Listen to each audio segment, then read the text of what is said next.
What's up, y'all? I know it's been a while.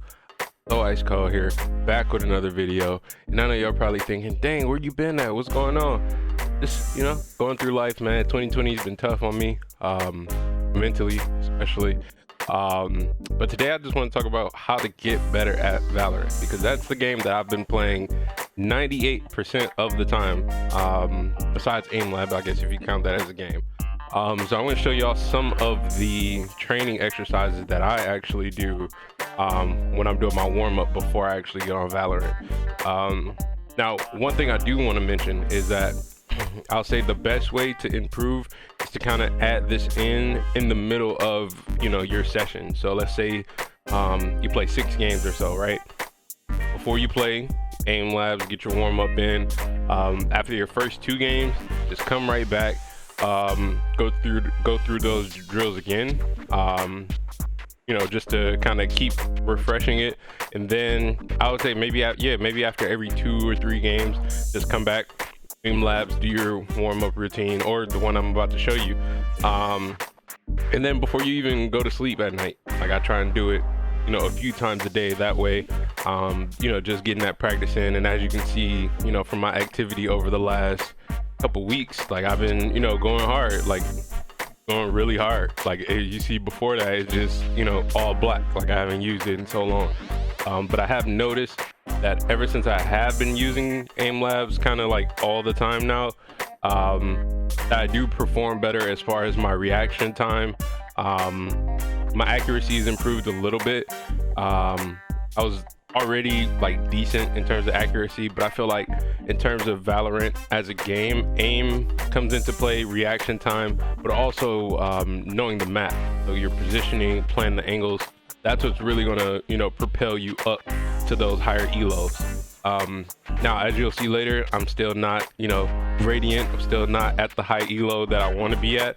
I've been hard stuck at bronze, between bronze and silver, for so long now. It's so weird, but that's beside the point. So my favorite that I would say I do often, and this is just to get my wrists warmed up, is grid shot. Let me go through the actual playlist that I do. So I have one that I found, like, I don't remember where I got it. It was probably the workshop. If you ever want to like find just a warm-up you can do, I think this is the one I have, the Valorant warm-up V1. And then they have this hard Valorant. I've tried it out. It is hard. It's very hard. So yeah, that's the one that I use, this one right here. Then I'll just go through and kind of like warm up with this. I may do it twice, just depending on how hype I am to actually play. I may just do it once, but I believe this one's only about 8 different. Yeah, I think it's only about 8 different what am I trying to say, task. Thank you. Only about 8 different tasks in this one.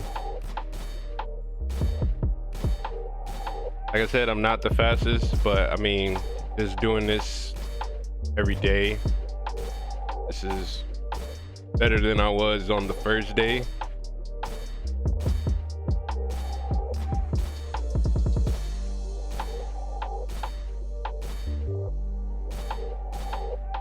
One thing I noticed though is that I do have a lot of wasted movement, and that wasted movement is what is gonna get me killed. Like how you'll see it, like how I just overshot that. Like I knew exactly I knew it was going to be in the middle, but still just went over. And then I'll overshoot a lot. Like, as you can see, my time to kill is like super slow in this. So this is a task that, like I said, I would probably focus more on, especially in those situations where it's like a 1v4, 1v3, and you might be getting flanked. That drill is actually really helpful because it'll get you used to being able to turn around and lock onto someone that's right behind you. Strafe track, this is another one that's actually pretty relevant for Valorant, especially when you got people running through or running around corners. Somebody might be popping out on you. Again, also, I don't understand how people score super high on this either, especially if you're using like the same settings you would use in a game. which I have. Like, I have the same exact settings that I would play on in Valorant, same DPI, same sensitivity. So it's like, if I don't do good on this, then it's like, how do I emulate that in the game, right? This is probably the best one in here, and for some reason you can't get to pentakill with like the regular task menu. I don't know why, but it's in this playlist. It's actually pretty cool. I kind of like this, especially if you have, you know, somebody like coming out of showers or something on bind, and you just need to, you know, pop a couple of them at the same time. Like, yeah, super easy.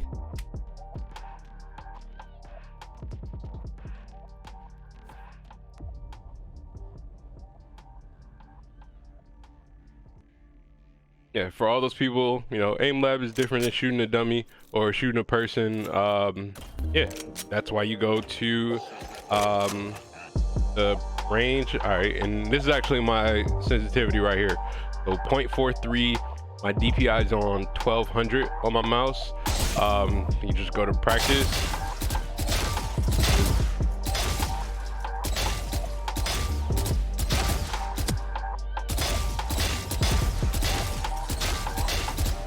I mean, you can just practice the recoil of the gun that you're using. 9 times out of 10, I'm using the Phantom.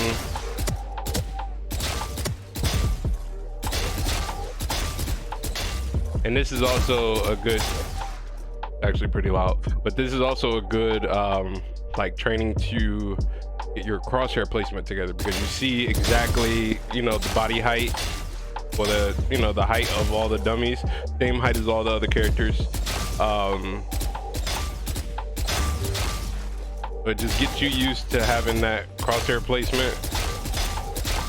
This is another thing that's like super important.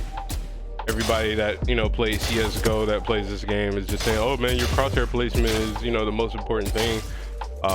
So this helps actually warm that up.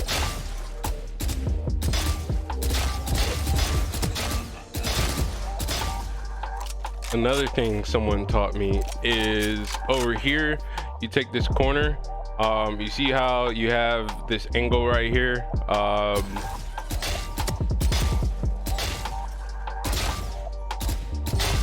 just keep it right there. Just like keep whoever you're aiming at, like right outside that angle, and that just kind of helps you with you know, peeking around corners, or what they call slicing the pie. And all that is if you divide, of course this is a 360-degree angle around here, looking straight ahead, of course that's a 90 degrees, and then you just start turning from there, and you got all these different angles that you can actually see. So that's another one. Now right here, this little portion is just helping you learn the spray pattern. Now I try not to spray too wildly with with any of the guns.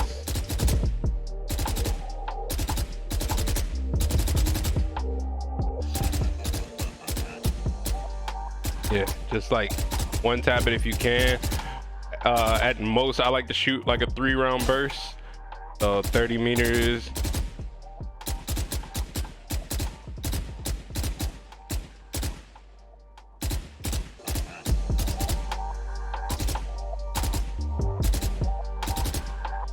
Yeah, just do this, that way you get the spray pattern down of whatever gun you're using.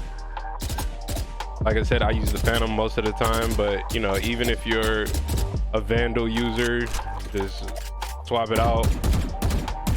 If you don't, if you're just playing by yourself, then the easiest way to do it is just warm up in aim labs, hit the range, and